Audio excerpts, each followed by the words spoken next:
whip out your balls. It's time for bingo. Family Guy edition. Bingo! Bingo. Here's how the game works. I've got 10 4x4 bingo cards packed with the most memorable, iconic, and unhinged moments from different Family Guy characters. We'll play through clips, mark them off, and see which characters can score a Family Guy bingo. First up, Quagmire and the catchphrase it's probably led to thousands of restraining orders. Who else but Quagmire? Sleeps with a prostitute. Movie reference. All right, cereal grape. Giggity giggity, giggity goo. Stick around. Yep. Stick around, guys. Up next is one of Quagmire's most disgustingly iconic moments in the entire show, the Quag Fest. A 3-day festival celebrating the 3 Fs, food, fun, and oh my. What is a Quag Fest, you ask? Well, you probably shouldn't have. Quagmire's women organized by country. And there's Thailand, there's Brazil, there's Italy. Wow, they're young. We should go. As if celebrating his 1000th bang with a full-blown street parade wasn't perverted enough, Quagmire then shares his journey with a live audience of people who really should have better places to be. First up on the TED Talk, his 1000th conquest. And the unlucky lady is, well, I guess I was wrong to assume it would even be human. This largemouth bass. Yeah, that's right. I'm weird. With a 4-figure body count and a history of sleeping with so many prostitutes, he literally has to hire an appointment setter. Chris, could you please get Hannah a thank you basket and schedule her next appointment? I'd like to see her again in 2 weeks. Of course. It comes as no surprise that Quagmire has every single transmitted disease in the entire frackin' world. Gotcha! Ha! Hepatitis C! Joke's on you, I already got it. Meningitis! I'm a carrier. Gonorrhea! Patient 0. You're gonna have to do better than that. I don't know, Joe. That's it. We're out of known diseases. Quagmire has survived 23 seasons with AIDS and hepatitis B. How the hell is he still alive? When he inevitably dies, probably while doing it with a giraffe, his body should be donated to science to solve this mystery. Alright, we're almost already out of bingo. We just need one Quagmire clip perving on Meg. Can this even be done? Like, surely even Quagmire's standards go beyond wanting to bang the daughter of his best friend. Didn't mean to wake you. And we have a bingo. Never expected Quagmire's feet to be that small and dainty. Cinderella who? Or maybe he just seems tiny because we always see him sitting next to Peter. Speaking of the star of the show, let's do his card next. So going down the list, we got something smart, farts in an inappropriate moment, political violence, and kills thousands of people. Peter Griffin is Quagmire's best buddy. Why they are friends, I will never know. I mean, do you treat your friends like this? We're disappointed in you, and you are grounded, and we will talk about this after I kill my best friend. Befriending the local perv who constantly wants to get into women's pants is deplorable. But hey, not like a known terrorist was getting held to very high standards anyway.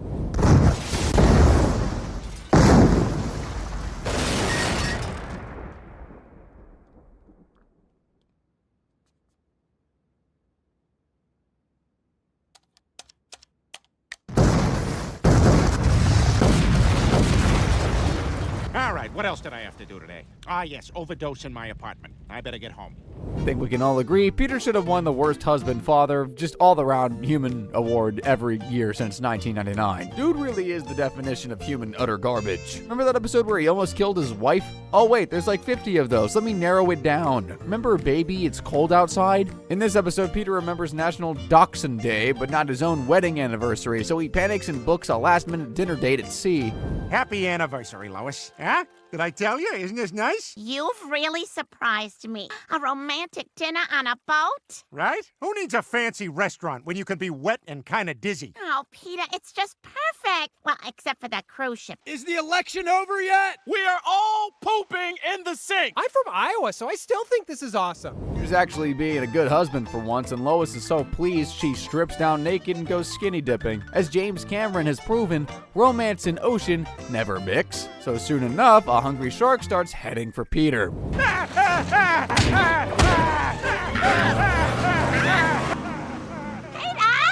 don't leave me to die out here! Hold on, Lois. I'm going to grab a real quick hot chocolate.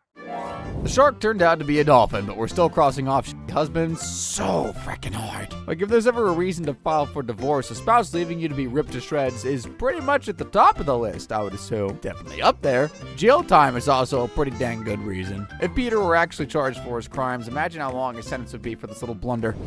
There's got to be a morning after. Ah!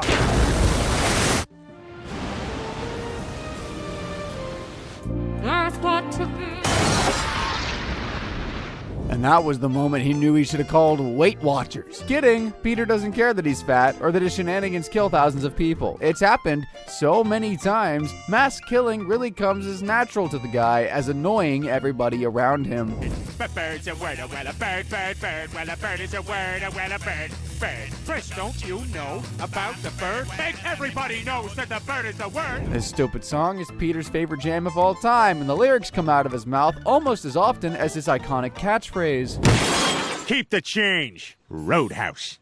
Destroying a drive-thru is far from the worst act of property damage this human wrecking ball has committed. Your daily reminder that Peter's been inflicting mass destruction on Coag for 23 solid seasons, all because the giant chicken gave him an expired coupon. Now, that nice chicken outside gave me this coupon. I'm sorry, this is expired. You son of a... I mean, I want to call him petty, but honestly, I think he might just be clinically insane. Anyway, here's a chicken fight from season 4.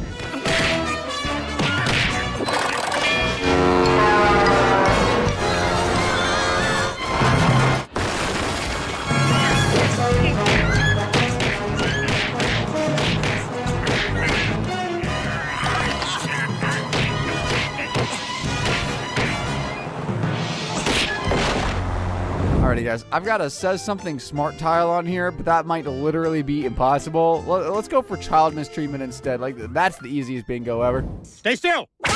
Okay, that's pretty cool too. Hey, Dad, that's a cool whip. I thought you couldn't understand me. Peter's got a bingo now, so let's move on to his kid's card. Specifically, the evil one with the weird head. Acts like a normal baby, gets a girlfriend, kills millions of people, performs a musical number. They always say abused children are more prone to acting out, but calling what Stewie does misbehavior is like the biggest understatement of all time. Blew up the Great Wall of China, bombed the Eiffel Tower, and look at this note I sent off. Dear Pakistan, Up yours. Love, India. let's see what happens. They did not need much. Stewie Griffin might be an evil genius, but the apple never rots far from the tree. And even he can be a complete dumbass like Daddy sometimes. Like, how can he be smart enough to build a fracking time machine, but he still don't know basic human biology? I'm having my period. It's like the shining elevator down there. Yeah, this is getting dangerously close to a Will and Grace now. But if you're bleeding down there, it's clearly because you hurt yourself on the slippery slide. Oh, yeah? If I'm not having my period, then why am I drinking herbal tea from a large earthenware mug with no handle on it? Stewie, trust me, boys can't get periods. Brian, it's 2022. There's no such thing as a boy anymore. Or a girl. Unlike Peter, Stewie gets a free pass on being stupid because 90% of the time, he acts like a genius, plus he's just a little baby. I did it! I killed her! She's dead! Ow! Ow! Mommy!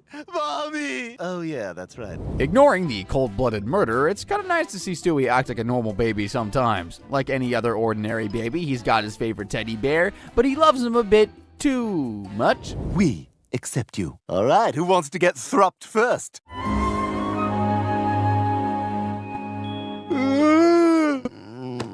How could you possibly have any energy this morning? While Rupert is one hot tamale in Stewie's eyes, at the end of the day, family always comes first for him.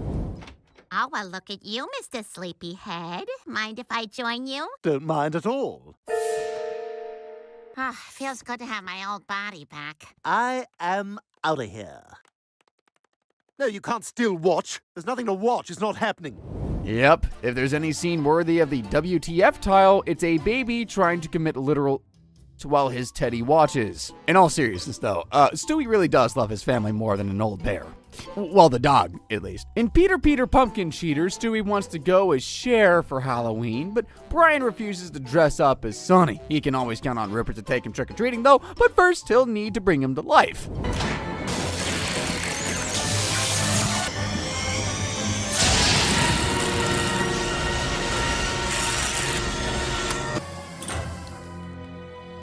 It's not alive! It's not alive! Thinking his experiment failed, Stewie goes to bed and tells Rupert how mean Brian was to him and how he wishes he were dead. Now, if you think Herbert's popsicle cellar is scary, brace yourself for this, folks. Dear Stewie, you've given me life. And some would say I'm indebted to you, but you've got me, and baby, I've got you. And now, to fulfill your wish, I must kill Brian. But first, I must kill this bag of Doritos. On Halloween, Stewie's ready for a night on the town in his Cher costume, but things go a little haywire when Rupert tries to kill Brian. You don't have to kill him. But you said no takesies backsies. Rupert, where did you go? Oh my God, I have to save Brian! Rupert beats Stewie to the cemetery where Brian is and starts choking him in the bathroom. Stewie kicks Rupert into next week, then catches him before he can deliver the final blow. Now Cher has to choose Brian or his teddy bear.